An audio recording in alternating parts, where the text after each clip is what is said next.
सो जो सबसे पहला कार्ड आया है आपके लिए वो है 2 ऑफ पेंटिकल का, जो कार्ड ये बता रहा है कि कहीं ना कहीं आपकी लाइफ में बैलेंसिंग का बहुत इम्पॉर्टेंट रोल रहेगा। आपको अपनी मटेरियलिस्टिक चीज़ों को और आपके इमोशनल चीज़ों को बैलेंस करने की बहुत ज़रूरत है। अगर आप क्रिएट नहीं कर पाएंगे ये बैलेंस, तो हो सकता है आपको आगे चल के इशू हो सकता है। बट मुझे ऐसा लग रहा है कि आपके पास चॉइसेस बहुत होंगे।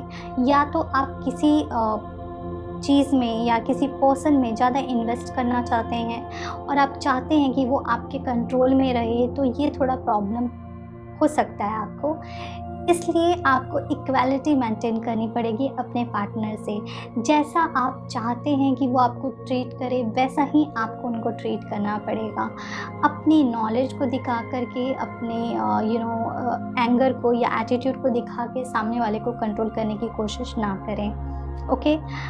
ऐसा हो सकता है कि आपको कुछ ऐसी चीज़ें, आप अगर आप पब्लिक फिगर हैं या फिर आपको पब्लिक जानती है, तो ऐसा हो सकता है कि आप में से कुछ लोगों के कुछ ऐसी आप लोगों के बारे में कुछ ऐसी या तो मीडिया में बात फैल सकती है, या फिर हो सकता है कुछ स्प्रेड आपके फ्रेंड्स के सामने हो, या कुछ ऐसी चीज़ हो जो आप नहीं अभी तक आपने डिस्क्लोज़ की थी, बट अब वो डिस्क्लोज़ हो रही है। ओके। तो इस तरीके की एनर्जी हो सकता है आपको फेस करनी पड़े। तो अगर आपका रिलेशनशिप सीक्रेट रिलेशनशिप था, तो हो सकता है वो कुछ लोगों के सामने आ जाए। तो आप इसलिए चीज़ों को बैलेंस करने की ज़रूरत है, वो करके आप रखिएगा। जहाँ तक बात की जाए दूसरे कार्ड्स की, वो ये बता रहे हैं कि इस टाइम पे, इस मंथ में आप बहुत ही डिप्लोमेटिक रहने वाले हैं। आपके पार्टनर आपके साथ डिप्लोमेटिक रहने वाले हैं और आप इसके साथ अपना रिलेशनशिप कंटिन्यू करेंगे। आप किसी को हर्ट नहीं करेंगे, ना आपका पार्टनर आपको हर्ट करेगा, लेकिन पूरी तरीके से सच बात भी नहीं बोली जाएगी आपको, ना आप पूरी तरीके से सच बात बोलने वाले हैं। ओके। बट कम्युनिकेशन आपका इम्प्रूव होता हुआ मुझे नज़र आ रहा है। आप जितना अपने पार्टनर से बात करते थे, हो सकता है आप उनसे ज़्यादा फ्रीक्वेंसी से बात करना शुरू कर दें। कुछ ऐसी चीज़ें हो सकती हैं जो वो आप अपनी एनर्जी को और आपके पार्टनर अपनी एनर्जी को अभी भी हाइड करके रखें, और वो एक सर्टेन टाइम पे अपनी एनर्जी को ओपन करें, अपनी बातों को ओपन करें आपसे। जहाँ तक बात है रिलेशनशिप कैसा रहेगा, रिलेशनशिप कंटिन्यू रहेगा, रिलेशनशिप ब्रेक नहीं होगा। में आपका रिलेशनशिप इम्प्रूव कर सकता है पहले से, बट आपका रिलेशनशिप किसी भी कंडीशन में ब्रेक नहीं हो, आपका रिलेशनशिप रहेगा रॉक सॉलिड।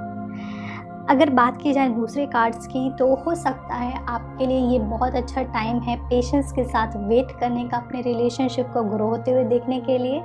आपको इसके पॉजिटिव रिजल्ट में भी 1-2 महीने के बाद मिलेंगे। तो आप अपना एफर्ट डालें अपने रिलेशनशिप में। उनके रिजल्ट के लिए आप मत सोचें, उसका रिजल्ट आएगा, बट थोड़ा सा धीरे धीरे आएगा। ओके। आप में से कुछ ऐसे लोग हो सकते हैं जिनको कुछ ऐसी बातें पता चलें जो आप एक्सपेक्ट नहीं कर रहे थे, और वो इतने प्लेजेंट नहीं भी होंगे। ओके। बट कई बार हमको सच्चाइयों को फेस करना बहुत ज़रूरी है। जब तक हम सच को फेस नहीं करेंगे, हम ग्रो भी नहीं करते हैं और हम मैच्योर भी नहीं होते हैं। तो कुछ ऐसी चीज़ें हो सकती हैं आपके लाइफ में, कुछ ऐसी सिचुएशन में आप उनको चेक करें और उनको एक्सेप्ट करें अपनी लाइफ में और मूव ऑन करें आगे। एक स्टेबिलिटी भी दिख रही है आपके रिलेशनशिप में, एक ऐसा ग्रोथ दिख रहा है जिसके साथ साथ आप आगे बढ़ें। बट कहीं ना कहीं आप में से ऐसे हो सकते हैं जो कि अभी सीरियस रिलेशनशिप में नहीं हैं, जिन्होंने सोचा नहीं है कि इस रिलेशनशिप को कहाँ लेकर के जाना है। तो प्लीज़ ये बहुत अच्छा टाइम है कि आप अपने रिलेशनशिप का फ्यूचर के बारे में सोचें, और सोचें कि इस रिलेशनशिप को आप आगे कैसे बढ़ाना चाहते हैं। ओके। जो नेक्स्ट कार्ड है वो है 2 ऑफ कप का। जो ये कार्ड ये बताता है, अगेन इट्स इक्वालिटी का कार्ड। अगेन इट्स लाइक दोनों को इक्वल प्यार मिलने की ज़रूरत है। जितना प्यार आप अपने लिए चाहते हैं, उतना ही प्यार आपको अपने पार्टनर को भी देना चाहिए। ओके। बिकॉज तभी ये यूनिवर्स पूरा होता है। अगर आप सिर्फ और सिर्फ अपने बारे में सोचोगे, तो ये तो एक सेल्फिश रिलेशनशिप हो जाता है ना। तो आपको अपने पार्टनर की भी ज़रूरत के बारे में सोचना है और अपने बारे में भी सोचना है। ओके। तो इस तरीके से आप अपने रिलेशनशिप को और खूबसूरत बना सकते हैं। जो आपके लिए 2 कार्ड्स आए हैं और एंजल कार्ड्स, वो है क्रिस्टल का एंड सेकंड है बुक का। सो फर्स्ट कार्ड है वो है बुक का, एंड सेकंड कार्ड है वो है क्रिस्टल का। सो आपको इन दोनों के साथ काम करना है। Your life purpose involving writing, reading, editing and selling spiritual based books.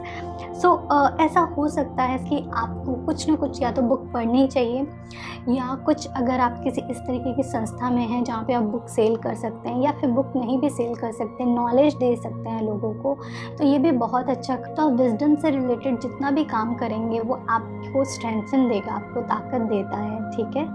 और ये भी हो सकता है कि आप कुछ आर्टिकल्स लिख सकते हैं, ओके। अगर आप जर्नलिज्म में हैं, आप कुछ इस तरीके की इंडस्ट्री में हैं, मीडिया से रिलेटेड है, तो ये आपके लिए मैसेज है कि जो भी आप लिखो वो सच लिखो, झूठ ना लिखो। जो नेक्स्ट कार्ड है वो है क्रिस्टल का।